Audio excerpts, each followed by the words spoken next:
بارے دیگر نعرہ صلوات.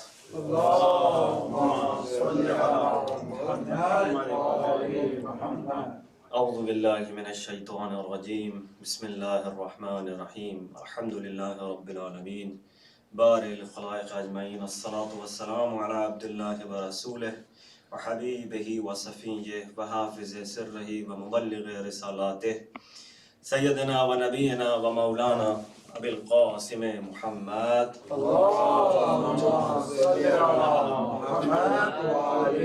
وآلہ الطیبین الطاہرین المعصومین سیما بقیت اللہ فی الارضین روحی وارواح العالمین لترا بمقدمہ الفداء ولعنت الدائم علی اعدائهم اجمعین. السلام علیکہ یا عباد اللہ وعلی الارواح التي حلت بفنائک. علیک منی سلام سلام اللہ ابدا ما بقیت وبقي الليل والنهار. السلام على الحسين وعلى علي بن الحسين وعلى أولاد الحسين وعلى أصحاب الحسين. بسم الله الرحمن الرحيم. رب اشرح لي صدري ويسر لي أمري واحلل عقدة من لساني يفقهوا قولي. دعا گو ہیں بار الہ بحق اہل البیت نبوہ ہمارے قلوب کو اور ہماری آج کی اس محفل کو، اس مجلس کو نور محبت و مودت و اطاعت اہل بیت سے منور فرما دے، اور روئے زمین پر اپنے خلیفہ کے نور مقدس کی ایک خاص تجلی ہمارے شامل حال فرمائے. ایک مرتبہ صلوات بھیج دیا.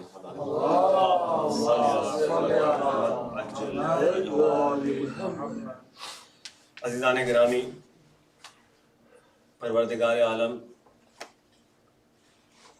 ہماری آپ کی سب کی عزاداریوں کو قبول فرمائے، خاص کر اس کرونا کی وجہ سے جو عجیب و غریب صورتحال پیش آئی ہے، مومن کے لیے، مومن واقعی کے لیے بڑا سخت ہے کہ محرم آئے اور وہ اس طرح سے کھل کر مظلوم کا غم نہ منا سکے کہ جیسے وہ آج تک مناتا آیا ہے اور جو اس کی روح کا تقاضا ہے. بہرحال آج ہم اور آپ یہاں جمع ہوئے اپنے امام کی یاد منانے کے لیے، تو تعزیت پیش کرتے ہیں سب سے پہلے بارگاہ اہل البیت میں اپنے زمانے کے امام کی خدمت میں.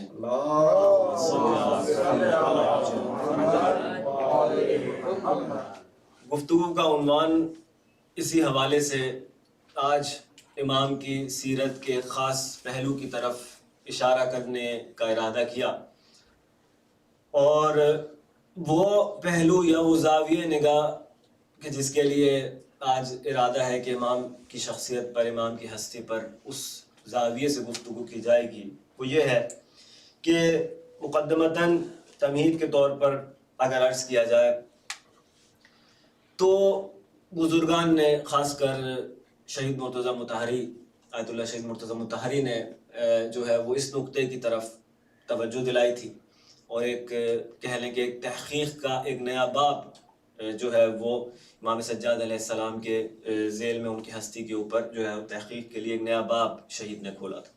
اور وہ نقطۂ نگاہ یہ تھا کہ ہماری تاریخ میں یا روایتاً یا جس طرح سے ہم شیعہ محبان اہل بیت امام سجاد علیہ السلام کو یاد کرتے ہیں، تو ہم امام کی شخصیت کے صرف ایک پہلو پر زیادہ فوکس کرتے ہیں، زیادہ روشنی ڈالتے ہیں، اور وہ پہلو یا وہ سیگمنٹ جو امام کی شخصیت کا ہے وہ ہے امام کا بیمار ہونا، اور امام کی بیماری اور امام کے مسائل. یہ دو بنیادی طور پر ایریاز ہوتے ہیں جس پر ہمارا فوکس بہت زیادہ ہوتا ہے، اور خود ہمارے نوحوں میں بھی اور ہماری گفتگو میں بھی عام طور سے امام کو یاد ہی بیمار امام کے نام سے کیا جاتا ہے.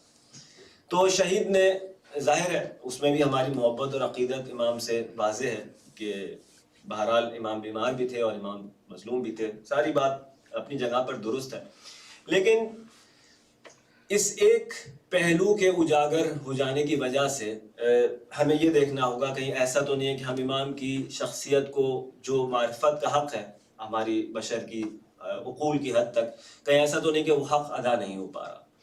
تو وہاں پر جو ہے وہ شہید نے اس طرف توجہ دلائی تھی کہ دیکھیں امام مظلوم امام سجاد علیہ السلام کی جو بیماری تھی وہ مصلحت خدا کے تحت یا جو بھی پروردگار کی مصلحت تھی کہ امام کو باقی رکھنا تھا، وہ ایک محدود مدت، ایک محدود دورانیے کے لیے تھی، یعنی عاشور کے روز سے لے کر اور شاید کچھ عرصہ آگے تک۔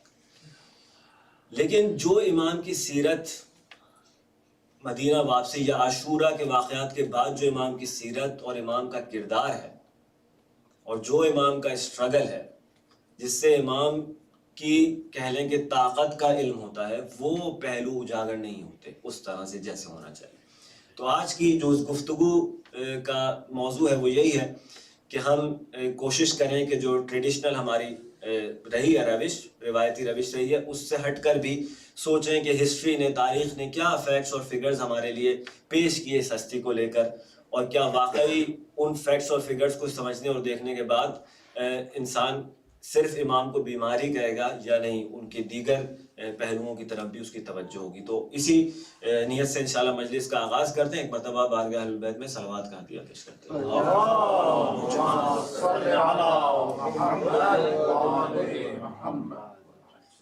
مقدمہ اور عنوان کی تمہید کے بعد جو ہے گفتگو کا سلسلہ آگے بڑھاتے ہیں۔ سب سے پہلے جائزہ لینے کی اگر کوشش کی جائے کہ امام کے جو دور میں جو حالات ہیں، خاص طور پر معاشرتی حالات، تشیع کے حالات، زمانے کے حالات، مملکت اسلامی کے حالات، مسلمانوں کے حالات، وہ حالات کیا ہیں، یعنی ان حالات پر ایک جو ہے وہ نقطہ، ایک طائرانہ نظر، ایک اوور ویو ڈالا جائے کہ وہ حالات کیا ہیں، ان کو تھوڑا سا انالائز کرنے کی کوشش کی جائے۔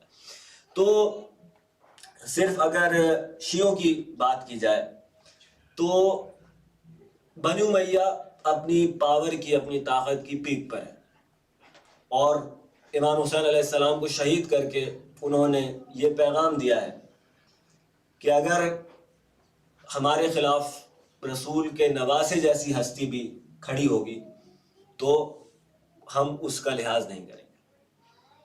تو باقی افراد کے تو کیا کہنے، جو اصحاب ہیں یا دیگر افراد ہیں، ان کی اولادیں ہیں یا کوئی بھی معزز کہیں ہے، وہ خود سمجھ لے کہ میسج کیا ہے کہ یزید اپنی خلافت کے خلاف کسی کو بھی اگر خطرہ محسوس کرے گا تو وہ اس کے قتل سے دریغ نہیں کرے گا، یعنی اس کے قتل سے ابسٹین نہیں کرے گا، اس کو جو ہے وہ شہید کر دیا جائے گا، مار دیا جائے گا۔ تو اب شیعہ افراد جو ہیں، محبان اہل بیت جو ہیں، ان کے لیے تو سارا محور اور مرکز جو ہے وہ ان کا امام ہوتا ہے، ساری اٹینشن یا ساری اوبیڈینس ان کی ان کے امام کے لیے ہوتی ہے، اس کے گرد گھوم رہی ہوتی ہے۔ تو جب ان کا امام شہید ہو گیا ہے اور اس مظلومیت کے ساتھ شہید ہوا ہے تو بہت بڑا سائیکولوجیکل سیٹ بیک ہے شیعوں کے لیے، نفسیاتی تناؤ، نفسیاتی دباؤ کا شکار ہیں شیعہ کہ یہ کیا ہو گیا۔ یا محبان اہل بیت خاص طور پر کوفے کے کچھ بزرگ، جس میں مسلم بن اوسجہ اور حبیب بن مظاہر علیہ السلام، ان جیسی ہستیاں جو بڑے نامور بزرگان ہیں تشیع کے اندر کوفے کے، وہ شہید ہو چکے ہیں۔ جو بہت سارے ریپیوٹیبل بزرگان ہیں، محبان اہل بیت ہیں، وہ ابن زیاد کی جو ہیبت ہے، ابن زیاد کا جو فیئر ہے، جو ٹیرر ہے اس کے خوف سے، جرت اظہار سے محروم ہے۔ تو ایک طرح کا شدید وہاں پر بھی کہہ لیں کہ تاثر یہ ہے کہ امام شہید ہو گئے، کوفے کے معززین شہید ہو گئے، ابن زیاد جیسا حاکم موجود ہے کہ جس کے باپ کے ظلم کی داستانیں کچھ اس طرح کی ہیں کہ جیسے ہی جب ابن زیاد آیا ہے تو بہت سے تو صرف اس خوف سے جو ہے وہ بیٹھ گئے کہ اس زیاد کا بیٹا آ گیا۔ تو اس گھٹن کی فضا میں، اس دباؤ کی فضا میں اب عام تاثر یہ ہے کہ شاید مکتب تشیع یا مکتب اہل بیت ہمیشہ کے لیے ختم ہو چکا ہے۔ اب یہ مکتب دوبارہ سر نہیں اٹھائے گا، کیونکہ جب امام جیسی ہستی کو شہید کر دیا گیا اور پسماندگان میں بچا بھی کون، جوان شہید ہو گئے، بیٹے شہید ہو گئے، ایک بظاہر جو ہم کہہ رہے ہیں آج، ایک فرزند امام کا جو ہے وہ باقی بچا ظاہری طور پر، اور امام کے گھر کی شہزادیاں اسیر ہوئی، زندانوں میں ہیں۔ تو اس ساری فضا میں جو ہے وہ تشیع سانس لے رہی ہے اس وقت کہ اب پتہ نہیں کیا ہوگا، آگے کیا ہوگا، یہ مکتب آگے چلے گا نہیں ہوگا، اہل بیت کا آگے لائے عمل کیا ہوگا۔ اہل بیت میں سے کیا کوئی آگے بڑھے گا اور جو ہے وہ فکر اہل بیت کو آگے بڑھائے گا یا نہیں. دوسری طرف اگر جائزہ لیا جائے عالم اسلام کا تو مدینہ منورہ جیسی جگہیں جو اسلام کی اہم ترین جگہیں ہیں وہاں پر لوگوں کو یزید کی بیعت کے لیے مجبور کیا جا رہا ہے، اور بیعت بھی اس طرح جیسے غلاموں کسی بیعت لی جا رہی ہے کہ بیعت لو ورنہ جو ہے وہ اپنی جان سے ہاتھ دھونے کے لیے تیار ہو جاؤ، جبراً بیعت. حاکمین کس طرح کے لوگ ہیں؟ عبد الملک بن مروان ہے یا حجاج بن یوسف، اس طرح کے حکام ہیں جس سے امام کا سامنا ہوا ہے بعد میں بھی، کہ حجاج بن یوسف جو اس وقت کہتے ہیں کہ معمولی سی بات پر لوگوں کو جو ہے وہ مسلمانوں کو جلادوں کے سپرد کر دیتا ہے، یا سعید جیسے صحابی رسول صلی اللہ علیہ وآلہ وسلم کے قتل سے دریغ نہیں کرتا، اور اس کی ظلم اور بربریت کی داستانیں جو ہیں وہ عام ہیں کہ کس طرح کا انسان ہے یہ حجاج بن یوسف. شیعہ کا لفظ اس کے لیے کافر سے زیادہ گرا ہے، محبان اہل بیت کا شدید دشمن ہے. تو اس طرح کے دور میں محض جو انسان ہے یا معاشرہ ہے اس کو دنیا پرستی اور کہہ لیں کہ دولت پرستی اور زر پرستی کی دعوت دی جا رہی ہے، اور چال چلن معاشرے میں یہ ہے کہ جو حاکم کو جتنا خوش کرے گا اس کو اتنا نوازا جائے گا، اور لوگوں کے درمیان اگر کسی بات کے لیے لوگ ایک دوسرے سے جو ہے وہ کمپٹیشن کر رہے ہیں تو وہ مال ہے کہ کس طرح زیادہ سے زیادہ دنیا بٹوری جائے. اور یہی ایک بہت بڑا چیلنج ہے، یعنی ان چیلنجز میں سے جو امام نے فیس کیا ان میں سے بہت بڑا ایک یہ ہے کہ انسان کا خدا سے رابطہ منقطع ہے. انسان کا خدا سے رابطہ منقطع ہے. وہ شخص جو اپنے آپ کو رسول کا خلیفہ کہتا ہے وہ علی الاعران جو ہے وہ شراب پیتا ہے، اور اس طرح کا اس کا جو ہے وہ اس کی سیرت ہے کہ کسی بھی طرح کی رمق اس میں سے بندگی کی جو ہے یا بندگی کی بو بھی انسان نہیں محسوس کر سکتا اس میں سے. تو اب امام کے سامنے جو چیلنجز ہیں وہ یہ کہ ایک طرف شیعہ ہیں جو انتہائی نفسیاتی تناؤ یا گھٹن یا دباؤ کا شکار ہے، سپریسڈ ہیں بالکل. دوسری طرف ایک عام مسلمان ہے کہ جو بالکل نفسیاتی روحانی طور پر خالی ہو چکا ہے، ایک روحانی بحران معاشرے کے اندر پایا جاتا ہے. تو اس طرح کے سینیریو کے اندر امام کی روش، امام کی اسٹریٹجی تبلیغ کی جو ہے وہ کیا رہی، یہ ہم تھوڑا سا دیکھنے کی کوشش کریں گے. ایک مرتبہ صلوات بھیجتے ہیں.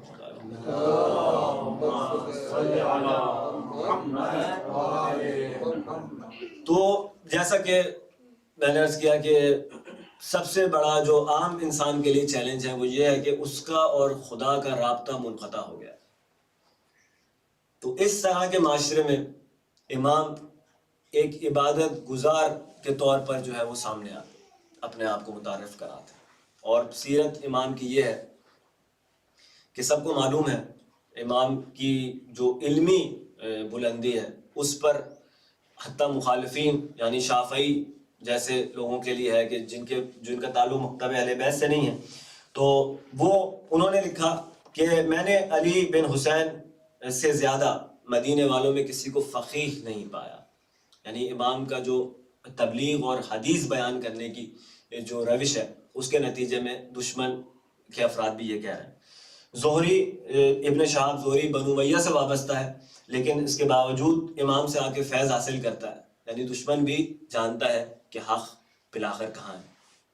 تو آ کے کہا کرتا تھا کہ مجھ پر سب سے زیادہ احسان اگر کسی کے ہیں تو وہ علی بن حسین علیہ السلام کے. ایک مرتبہ صلوات بھیجتی ہوں.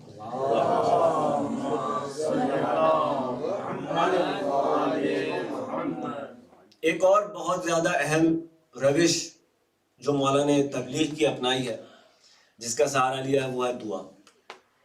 سب کو معلوم ہے تشیع کے جو خزانے ہیں ائمہ کی طرف سے ہمارے پاس جو آج ہمارے ہاتھوں میں موجود ہیں، صحیفہ سجادیہ، سب کو معلوم ہے کہ کیا خزانے ان دعاؤں کے ذریعے امام نے ہم تک جو ہے منتقل فرمائے، جبکہ اس میں ساری دعائیں ہیں بھی نہیں. کہتے ہیں دعائیں حمزہ، صومالی، اس طرح کی دعائیں اس کے اندر نہیں. لیکن ایسے دعاؤں کے خزانے ہمارے پاس موجود ہیں امام کے ذریعے سے. تو روش امام کی کیا ہے؟ دعا بیان کر رہا ہے. اب ظاہر ہے بنو امیہ جیسے کہا کہ اپنی طاقت کی جو ہے وہ پیک پر ہے، جاسوسوں کا، اسپائز کا نیٹ ورک ہے جو ہمیشہ خاص طور پہ محبان اہل بیت کو دیکھ رہے ہیں، مانیٹر کر رہے ہیں کہ وہ کیا کر رہے ہیں. کہیں ایسا تو نہیں کہ امام اپنے گھر میں محفل جمانا شروع کر دیں، واپس اپنے گرد لوگوں کو جمع تو نہیں کر رہے، کہیں پھر ہمیں جو ہے ان سے کسی قسم کا خطرہ تو نہیں ہے حکومت کو. تو اس ماحول کے اندر امام کی جو روش ہے وہ ایک بہترین الہی روش ہے، وہ جو ہے دعا ہے.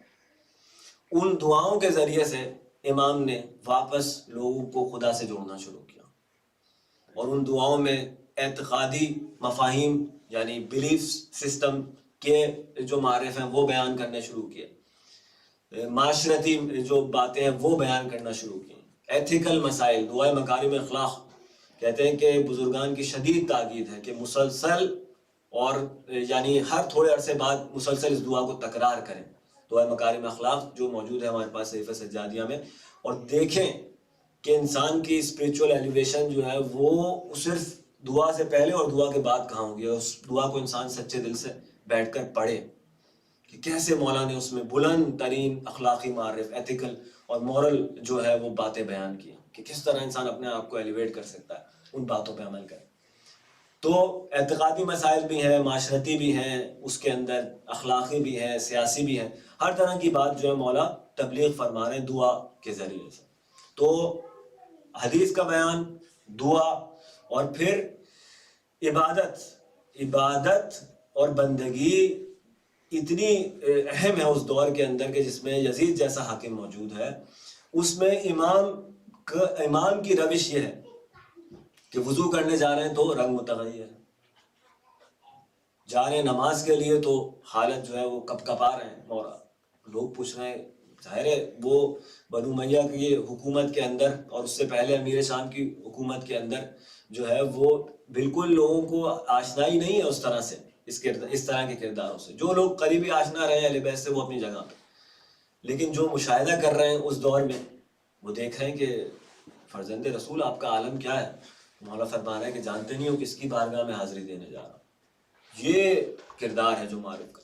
پھر چیریٹی، فقراء اور مساکین کی مدد کرنا، وہ دور جس میں مال بٹورنے کو جو ہے وہ اولویت حاصل ہو کہ کس طرح زیادہ سے زیادہ ارننگ کی جائے، کس طرح زیادہ سے زیادہ جو ہے وہ ملٹیپلائی کیا جائے، دوسرے کا بھی کھا لیا جائے اور دوسروں کے مال پہ ڈاکہ ڈالا جائے.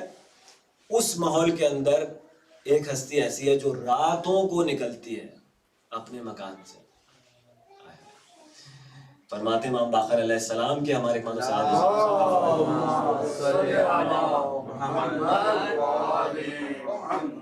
فرماتے کہ ہمارے بابا فرمایا کرتے تھے کہ رات کو صدقہ دینا اللہ کے آتش غضب کو ٹھنڈا کر دیتا ہے. اللہ اکبر. تو یہ ہے امام کی سیرت، غربا اور مساکین اور فقراء کو دینا، اور اتنا چھپا کے دینا کہ جب دنیا سے تشریف لے جاتے ہیں تو پتہ چلتا ہے کہ کم از کم 100 گھرانے ایسے ہیں جو امام چلا رہے تھے. تو یہ ویلیوز ہیں جو امام زندہ کر رہے ہیں اس معاشرے کے اندر. ایک مرتبہ صلوات بھیجتے ہیں.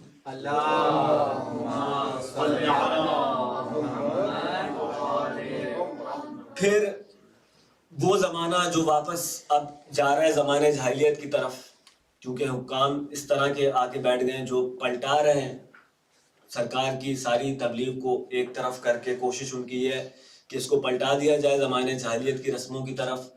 اس میں غرور، تکبر، اپنے ٹرائبل جو ایک دوسرے پہ برتری جتانا ہے، ٹرائبل کمپلیکسز، سپیریورٹی کمپلیکس، میں تم سے افضل ہوں اس وجہ سے، میں تم سے افضل ہوں مال کی وجہ سے، میں تم سے افضل ہوں اس وجہ سے.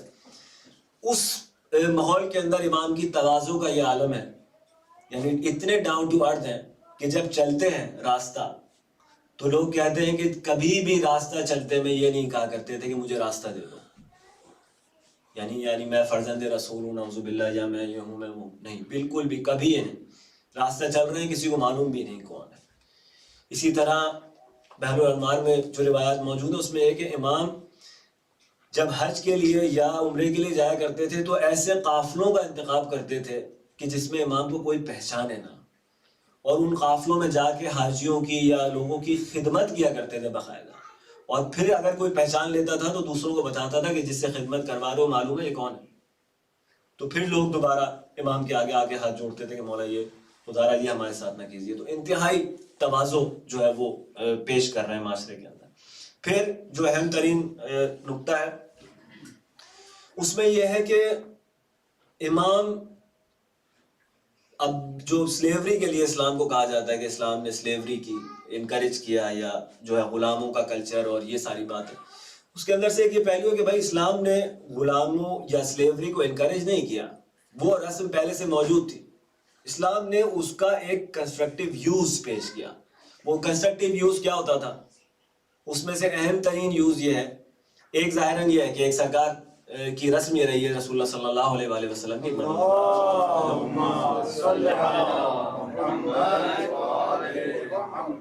کہ مختلف طریقے سے غلاموں کو استعمال کرتے تھے کہ کسی طرح سے ان کا بھی بھلا ہو جائے اور دین کا بھی فائدہ ہو جائے. تو اس میں ایک طریقہ کار یہ تھا کہ اگر پتہ چل جاتا تھا کہ کوئی غلام جو ہے وہ ایجوکیٹڈ ہے، پڑھنا لکھنا جانتا ہے، اس زمانے کے لحاظ سے باسواد ہے، تو اس کو کہا کرتے تھے کہ 10 اگر تم نے مسلمانوں کو تعلیم یافتہ کر دیا، 10 مسلمانوں کو تعلیم منتقل کر دی تو تم آزاد ہو.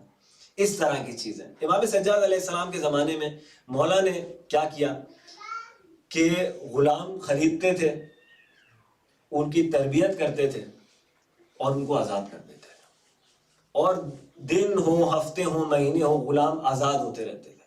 تو سیرت ایسی تھی مولا کی کہ غلام بھی سمجھنے لگے تھے کہ کتنا فرق ہے اس اولاد رسول میں اور دوسرے افراد میں.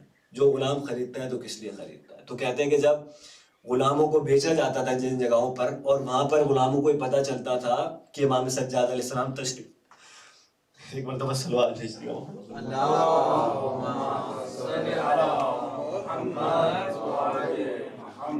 پتہ چلتا تھا کہ مولا تشریف لا رہے ہیں، تو اپنے آپ کو نمایاں کرنے کی کوشش کرتے تھے غلام آگے بڑھ کر کہ کسی طرح سے میں نظر آ جاؤں کہ مجھے خرید لیں.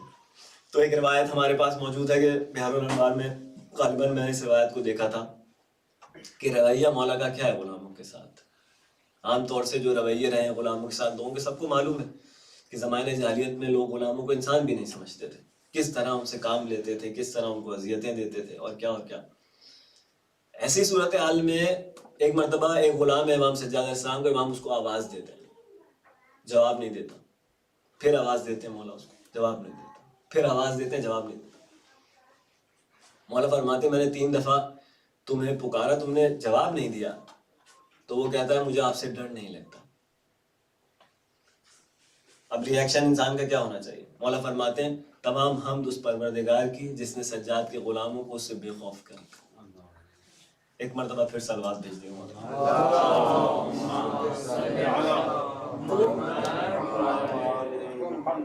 اب یہ مولا تبلیغ کے لیے غلاموں کو خریدنے کی جو روش ہے مولا کی، اس کی ایک مثال کی. جو غلام تربیت پا رہے ہیں یہ کون لوگ ہیں؟ کہتے ہیں کہ اتنے غلام خرید کے مولا نے آزاد کیے تھے کہ مدینے میں ایک بہت بڑا طبقہ ایک زمانے میں ان غلاموں کا ہو گیا تھا جو کہ علی بن حسین کے آزاد کردہ تھے.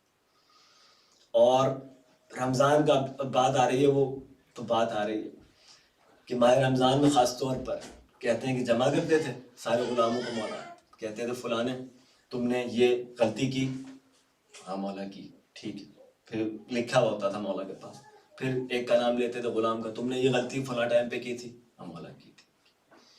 پھر آخر میں کہتے تھے بار الہ ان سب کی غلطیوں کو میں نے معاف کر دیا، تو میری غلطیوں کو. یہ ہے روش امام کی جو امام ہمیں سکھا رہے ہیں کہ کس طرح انسان کا وہ رابطہ جو ٹوٹا ہوا ہے بنو امیہ کی اس لوٹ کھسوٹ کی فضا میں، وہ کس طرح جوڑ رہے ہیں مولا، کس طرح.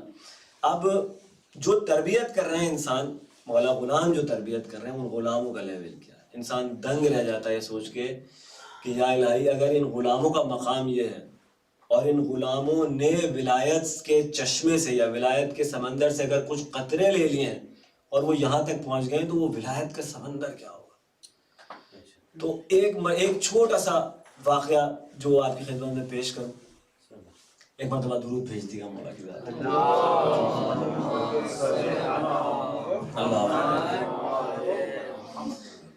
کہتے ہیں کہ مدینے میں ایک دفعہ قحط سالی ہو گئی, بارش نہیں ہو رہی تھی, سب لوگ آ رہے ہیں, دعا کر رہے ہیں.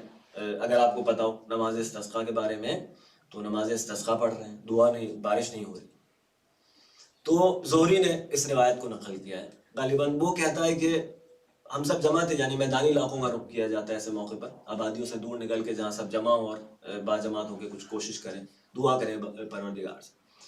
تو زہری کہتا ہے کہ لوگ دعا کر رہے تھے, بارش نہیں ہو رہی تھی. ہم نے دیکھا کہ ایک مرتبہ ایک شخص آیا ایک کونے میں, اس نے سجدے میں سر رکھا اور کہا جب تک بارش نہیں برسائے گا سر نہیں اٹھاؤں گا. اور میں نے دیکھا اس نے یہ کہا, اور ابھی اس کا سر سجدے میں ہے کہ بادل آنا شروع ہو گئے, بارش شروع ہوئی, موسلادھار بارش ہوئی. وہ اٹھا اور چلا, کہنے لگا میں بھی اس کے پیچھے پیچھے چلا. میں نے دیکھا وہ شخص محلہ بنی ہاشم میں داخل ہو گیا, میں بھی محلہ بنی ہاشم میں. بعد میں معلوم ہوا کہ وہ امام سجاد علیہ السلام کے گھر میں چلا گیا, میں بھی امام کے گھر میں گیا. میں نے کہا مولا, سمجھ گیا کہ یہ کوئی غلام ہے جو امام کے پاس ہے. میں نے کہا مجھے آپ کا غلام خریدنا ہے. امام نے کہا کہ اچھا, سارے غلاموں کو بلا لیتے ہیں. بلایا مولا نے, ایک ایک غلام کو دیکھتا رہا, کہنے لگا نہیں ان میں نہیں ہے وہ جس کو خریدنا چاہتا ہوں. مولانا نے کہا ایک غلام اور ہے جو کسی استبل میں غالباً کام کر رہا ہے, اس کو بھی بلوا لیا. اس کو بلوایا, کہنے لگا ہاں یہی ہے, اس کو خریدنا چاہتا ہوں. مولانا نے کہا ٹھیک ہے, کہنے لگا قیمت بتائیے. مولانا نے کہا لے جاؤ اس کو, ایسے ہی لے جاؤ. اس نے سنا, ایک مرتبہ صلوات بھیج دیا.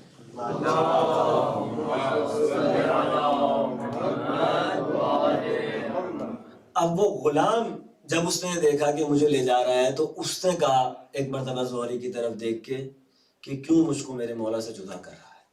اللہ, یہ ہے وہ غلامی کہ غلام نہیں چاہتے کہ یہ طوق غلامی ہماری گردن سے اتارا جائے.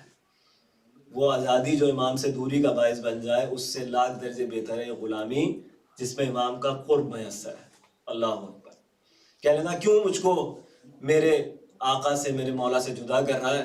زہری نے کہا میں نے دیکھ لیا وہ سارا واقعہ کہ تو آیا, تو نے ایسے ایسے دعا کی اور بارش ہو گئی.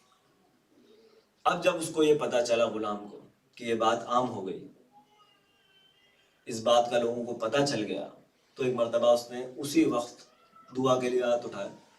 کہنے لگا بار الہ, اب مجھے اور زندہ نہیں رہنا, میری عمر کو تمام کر دے. زہری کہنے لگا میں نے یہ دیکھا جیسے ہی کہ بھائی یہ تو موت کی دعا مانگ رہا ہے, تو میں نے کہا کہ بھائی ٹھیک ہے, میں اپنے ارادے سے دستبردار ہوتا ہوں, تم رہو اپنے مولا کے پاس, میں جا رہا ہوں. لیکن یہ ہے اس غلام کی, جہاں پہ دعا بارش کی قبول ہوئی تھی اس کی منزلت یہ ہے. کہنے لگا میں باہر نکلا ہوں, اندر سے کوئی آیا کہ انتقال ہو گیا, اس کی نماز جنازہ میں شریک ہوتا ہوں. یہ ہے امام کے غلام اور ان کی تربیت کا معیار. ایک مرتبہ صلوات بھیج دیا. ٹھیک ہے, نکات ظاہر ہے بہت سارے تھے, لیکن آج جو ہے وہ ایس او پیز کی وجہ سے یا دیگر وجوہات کی بنا پر ٹائم بہت شارٹ ہے, تو بس اسی پوائنٹ پر جو ہے اپنی مجلس کو روکتے ہیں. خلاصہ جو آج کی گفتگو کا وہ یہی تھا کہ اس ٹف ترین دور میں, سخت ترین حالات میں اگر آج تشیع باقی ہے, تو ہم بظاہر امام جعفر صادق علیہ السلام اور امام محمد باقر علیہ السلام کی مدد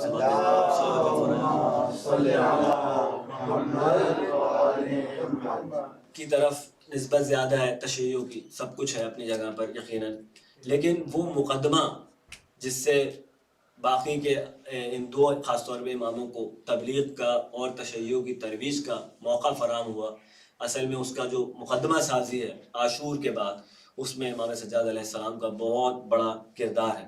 تو وہ آف کورس ظاہر ہے امام ہے, سب کچھ ہے اپنی جگہ پر, تو ان کی جو قوت ہے اور ان کا اتنا بڑا کردار ہے اس حوالے سے تشیع کو دوبارہ زندہ کرنے کے حوالے سے, اس کو بھی انسان نظر انداز نہ کرے. ذکر ہو رہا ہے سیرت امام کا, تو امکان نہیں ہے کہ ذکر و سید سجاد کا اور عزاداری کی بات نہ ہو. یہ آج جو ہم اور آپ یہاں پر جمع ہیں سارے، یہ اسی امام کی سنت ہے۔ سب سے پہلے واقعہ عاشورہ میں کے بعد اگر کسی نے عزاداری کی ہے تو وہ سید سجاد اور سیدہ زینب سلام اللہ علیہ نے کی ہے۔ انہی ہستیوں کی یہ سنت ہے جس کو ہمیں باقی رکھنا ہے ہر صورت۔ اور کتنا درد تھا اس امام کو کربلا کا، اللہ اکبر، کس قدر درد تھا۔ آپ سب نے سن رکھا ہے کہ دن کو غلام کہتا ہے روزہ رکھا کرتے تھے، اور افطار کے لیے جب کھانا سامنے آتا تھا تو افطار کو دیکھ کر اور پانی کو دیکھ کر میرا مولا رونا شروع کر دیتا تھا، اور فرمایا کرتے تھے کہ ہائے میرا بابا پیاسا شہید ہو گیا۔ کبھی مدینے کی گلیوں میں نکلا کرتے تھے تو آپ سب جانتے ہیں کہ قصاب کی دکان پر رک کر یہ سوال کیا کرتے تھے کہ اے قصاب، کیا تو نے یہ جو جانور ذبح کیا ہے، کیا اس کو ذبح کرنے سے پہلے پانی پلا دیا؟ تو قصاب کہا کرتا تھا ہاتھ جوڑ کے، فرزند رسول، یہ تو رسول اللہ کی سنت ہے کہ جانور کو ذبح کرنے سے پہلے اس کو پانی پلانا چاہیے۔ ایک مرتبہ چیخ مار کر کہا کرتے تھے لیکن میرا بابا کربلا میں پیاسا ذبح کر دیا گیا۔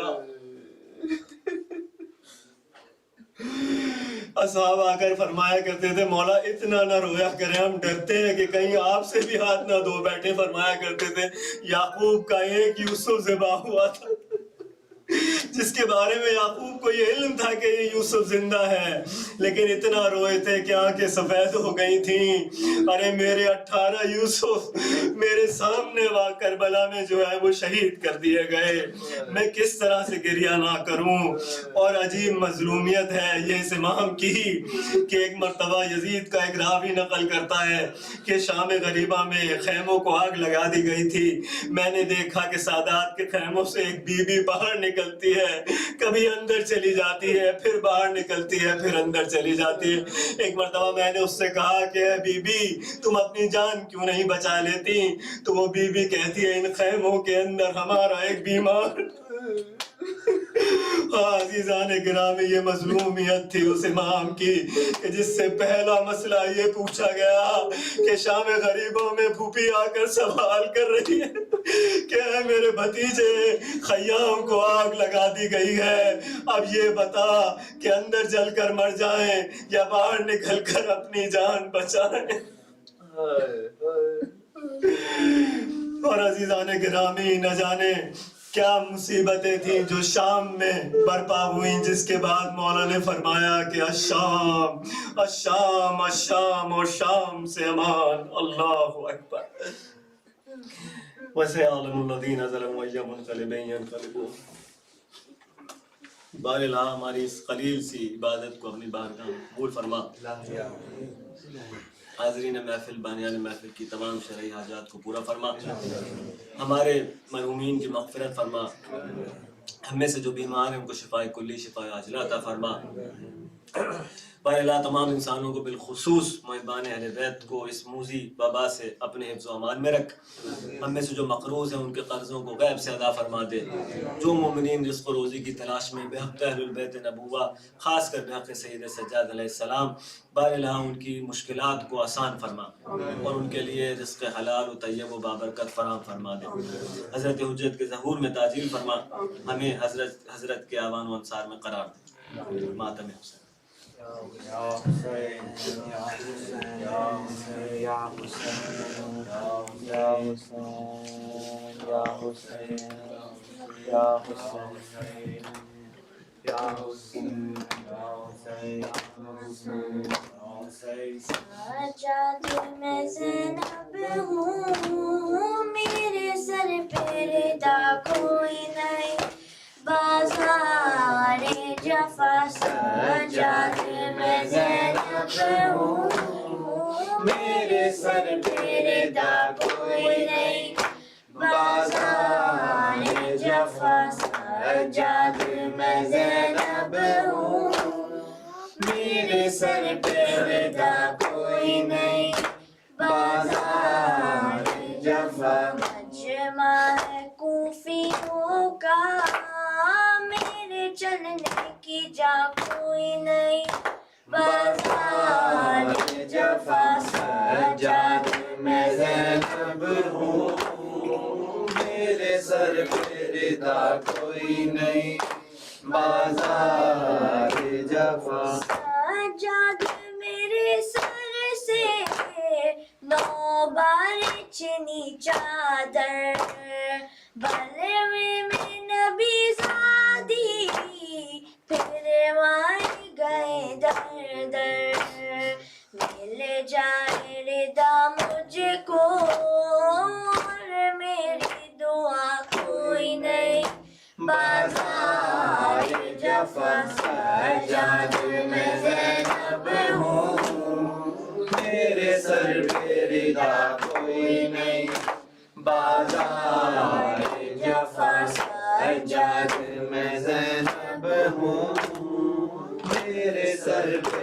ردا کوئی نہیں بازار جفا سجاد چلوں کیسے لاکھوں ہے تماشائی یاد آتا ہے رہ رہ کے عباس میرا بھائی فریاد کروں کس سے اب تیرے سوا کوئی نہیں بازار جفا سجاد میں زینب ہوں میرے سر پہ ردا کوئی نہیں بازار جفا سجاد میں زینب ہوں میرے سر پہ ردا کوئی نہیں بازار جفا سجاد میرے دل کو یہ درد ستایا ہے سر غازی کرنے سے جب خاک پہ آتا ہے سر میرا کھولا دیکھے غم اس سے بڑا کوئی نہیں بازار جفا سجاد میں زینب ہوں میرے سر پہ ردا کوئی نہیں بازار جفا سجاد میں زینب ہوں میرے سر پہ ردا کوئی نہیں بازار جفا آزار ستم میں تھا زینب کا عجب عالم مظہر میں لکھوں کیسے ظالم نے کہا جس دم میں کون تیرا وارث زینب نے کہا کوئی نہیں بازار جفا سجاد میں زینب ہوں میرے سر پہ ردا کوئی نہیں بازار جفا سجاد میں زینب ہوں میرے سر پہ ردا کوئی نہیں